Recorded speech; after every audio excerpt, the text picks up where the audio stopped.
Assalamualaikum warahmatullahi wabarakatuh. Perkenalkan, saya Nadia Inan Amirat, mahasiswi Prodi S1 Akuntansi Universitas Siber Asia. Pada kesempatan kali ini, saya akan mempresentasikan tugas semester Sistem Informasi Akuntansi untuk memenuhi UAS semester Gasal tahun ajaran 2024-2025. Dan pada kesempatan kali ini, saya akan menjelaskan tentang siklus pendapatan, sedangkan untuk dosen pengajar mata kuliah Sistem Informasi Akuntansi adalah Bapak Abdurrahman. Jadi dalam implementasinya, konsep sistem informasi akuntansi itu terdiri dari 5 siklus utama, yaitu siklus pendapatan, siklus pengeluaran, siklus produksi, siklus penggajian, dan sistem pelaporan.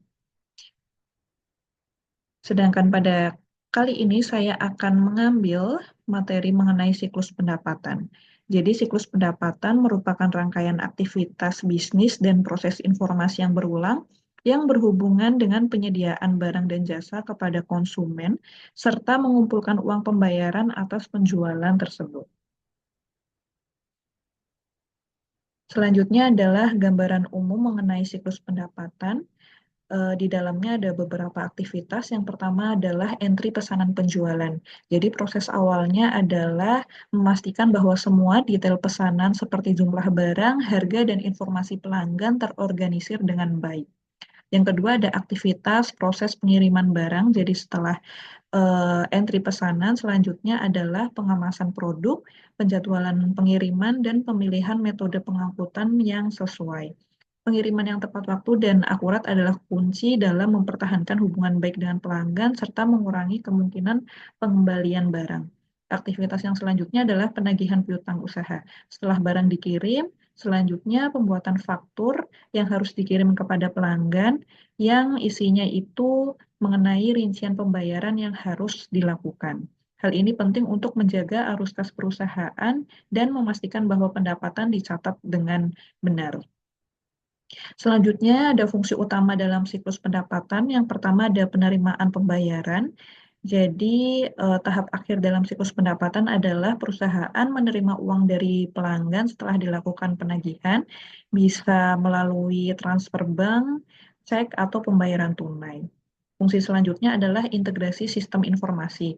Jadi semua fungsi yang terkait dengan siklus pendapatan untuk berkomunikasi dan berbagi data itu dipastikan dapat berjalan secara efisien ya. Dengan adanya integrasi, perusahaan dapat memonitor setiap langkah dari penerimaan pesanan hingga pembayaran dengan lebih baik. Lalu ada fungsi untuk menganalisis kinerja penjualan. Dari siklus pendapatan ini itu berfungsi untuk memahami tren penjualan dan efektivitas strategi pemasaran. Jadi dengan menganalisis data penjualannya, perusahaan itu dapat mengidentifikasi produk yang paling laku, kemudian memahami perilaku pelanggannya, dan merumuskan strategi apa yang dapat diterapkan untuk meningkatkan pendapatan di masa depan. Lalu adalah tantangan dalam siklus pendapatan. Yang pertama, pengelolaan resiko piutang. Jadi perusahaan harus hati-hati dalam memilih pelanggan dan menetapkan batas kredit untuk menghindari kerugian akibat piutang yang tidak tertagih. Strategi untuk meminimalkan resiko seperti melakukan pemeriksaan kredit sangat penting dalam menjaga kesehatan keuangan. Tantangan yang kedua adalah kepatuhan terhadap regulasi. Jadi perusahaan harus memastikan bahwa semua transaksi dicatat dengan benar dan sesuai dengan standar akuntansi yang berlaku. Karena kegagalan dalam mematuhi regulasi ini dapat menyebabkan masalah hukum yang serius dan juga denda yang besar. Dan tantangan yang ketiga adalah teknologi dan otomatisasi.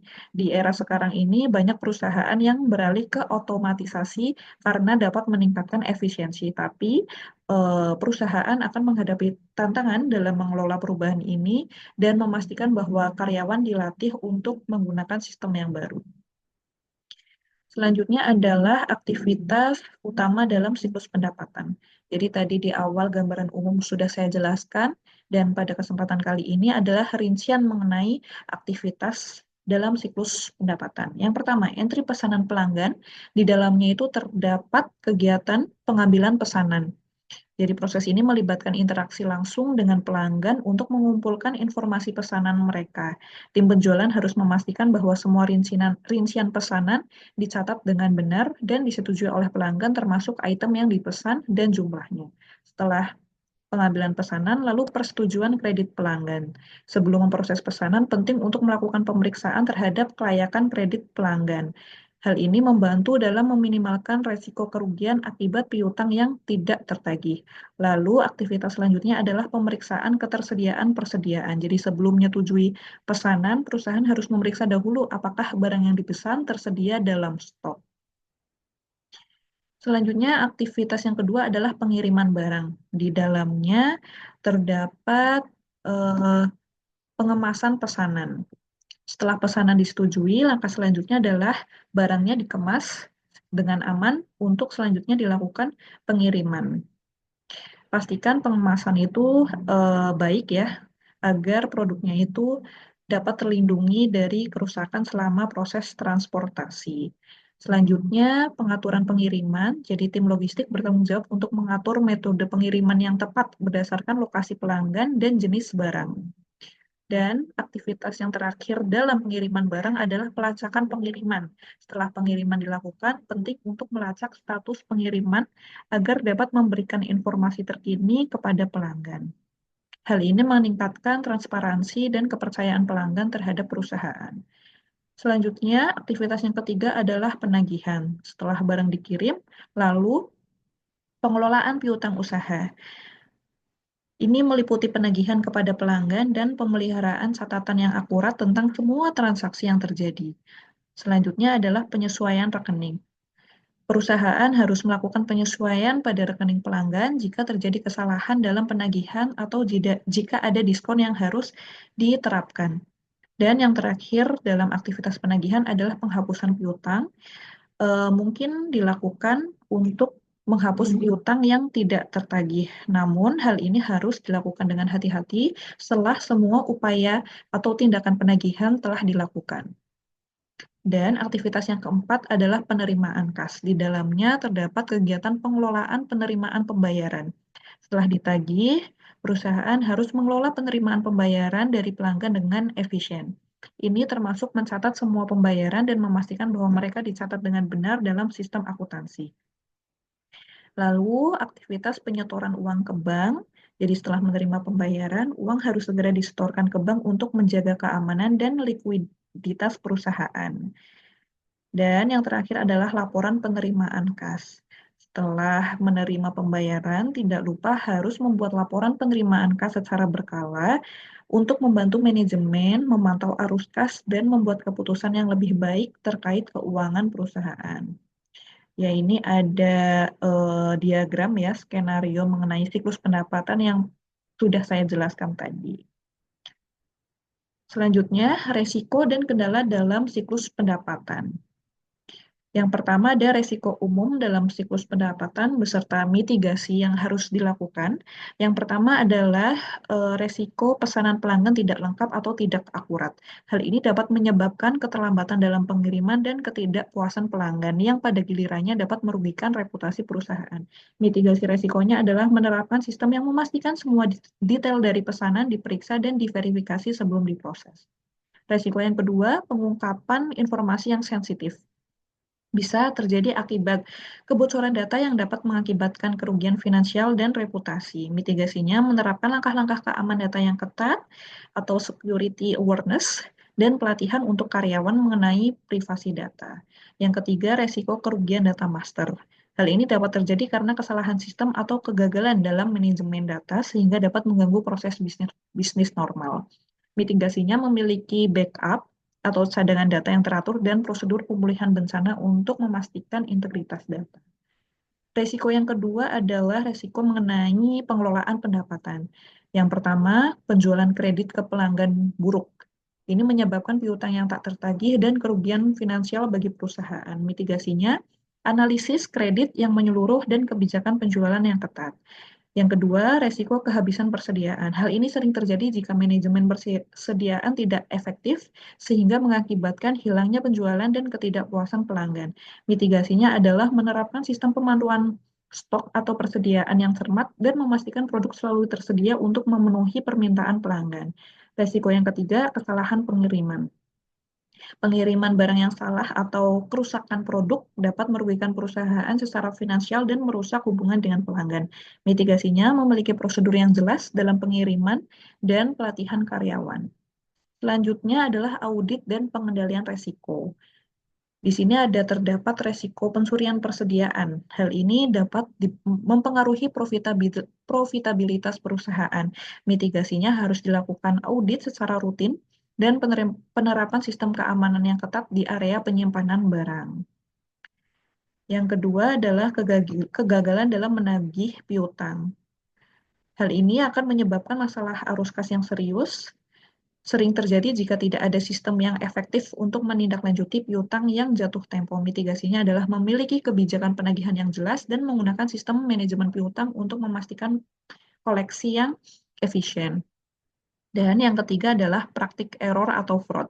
Terjadi jika ada pengendalian internal yang eh, tidak ada pengendalian internal yang memadai. Jadi mitigasinya harus diaudit secara rutin dan penerapan kontrol yang ketat untuk transaksi keuangan. Hal ini akan membantu menjaga integritas sistem dan kepercayaan pelanggan. Selanjutnya ada dokumen terkait siklus pendapatan. Yang pertama, dokumen mengenai eh, pesanan atau sales order ya. Ada informasi pesanan mencakup jumlah barang yang dipesan, harga per unit, nomor item, dan persyaratan khusus dari pelanggan yang harus dipenuhi oleh penjual. Setelah itu, pesanan diverifikasi, validasi semua informasi untuk memastikan tidak ada kesalahan. Ini dapat mencakup pengecekan ketersediaan stok dan konfirmasi harga.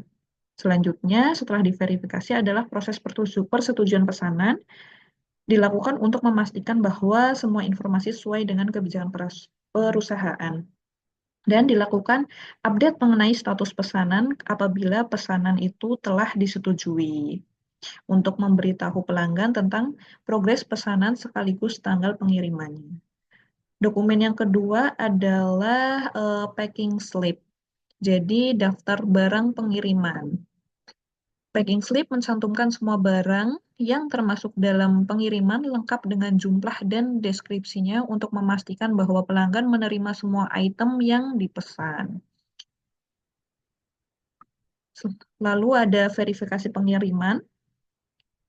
Jadi packing slip ini itu gunanya untuk memverifikasi barang yang sebenarnya dikirim untuk mencegah masalah di kemudian hari. Hal ini dapat membantu dalam proses pengembalian jika ada kesalahan. Fungsi packing slip sendiri adalah sebagai bukti pengiriman dan membantu dalam proses akuntansi. Memastikan bahwa semua barang yang dikirim dicatat dengan benar. Dan di packing slip ini ada informasi kontaknya penjual, dan petunjuk untuk menghubungi mereka jika ada masalah dengan pengiriman. Selanjutnya ada Bill of Landing. Jadi ini adalah kontrak hukum pengiriman dokumen penting yang berfungsi sebagai kontrak hukum antara pengirim dan penerima yang menjelaskan tanggung jawab masing-masing selama proses pengiriman. Informasi pengangkutan, ya, jadi dalam Bill of Lading ini ada informasi mengenai pengangkutannya, rincian tentang metode pengangkutan yang digunakan, termasuk nama kapal atau kendaraan, rute yang diambil, dan estimasi waktu kedatangan. Bill of Lading juga menetapkan tanggung jawab bagi penjual dan pembeli, termasuk resiko yang terkait dengan kerusakan atau kehilangan barang selama pengiriman.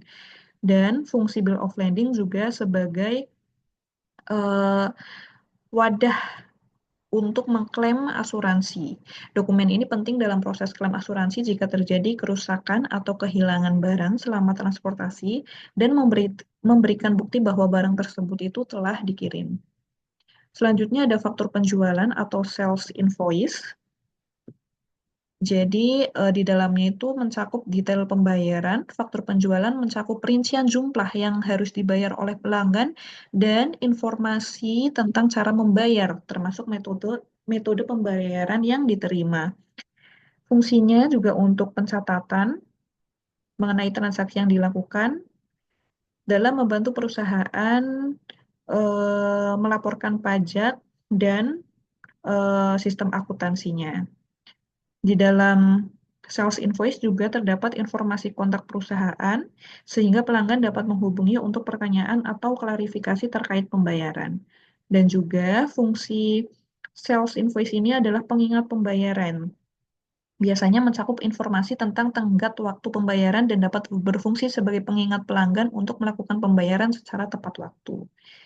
Selanjutnya, teknologi dalam siklus pendapatan biasanya menggunakan sistem ERP atau Enterprise Resource Planning, sering digunakan untuk mengintegrasikan proses dalam siklus pendapatan seperti order entry secara otomatis, manajemen inventaris stok atau persediaan, dan pelacakan pembayaran.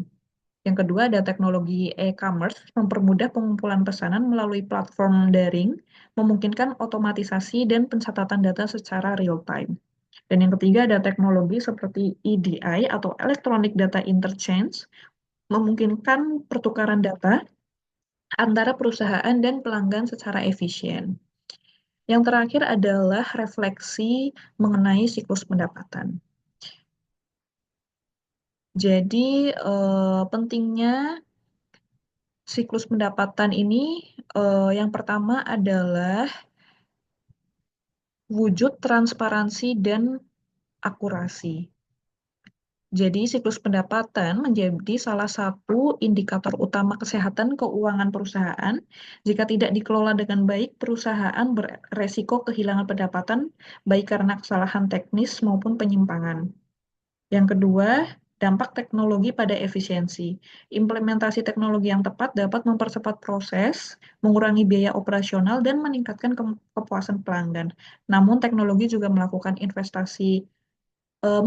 investasi awal yang signifikan dan pemeliharaan yang berkelanjutan. Selanjutnya, keseimbangan antara efisiensi dan keamanan. Efisiensi seringkali menjadi prioritas dalam siklus pendapatan, tetapi tidak boleh mengorbankan keamanan. Proses otomatisasi harus diimbangi dengan kontrol yang memadai untuk melindungi data pelanggan dan mencegah penyalahgunaan.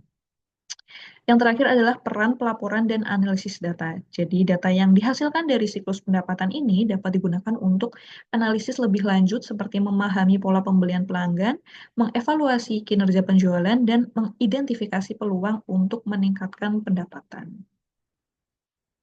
Sekian presentasi dari saya mengenai sistem informasi akuntansi bagian siklus pendapatan. Semoga bermanfaat. Mohon maaf atas segala salah.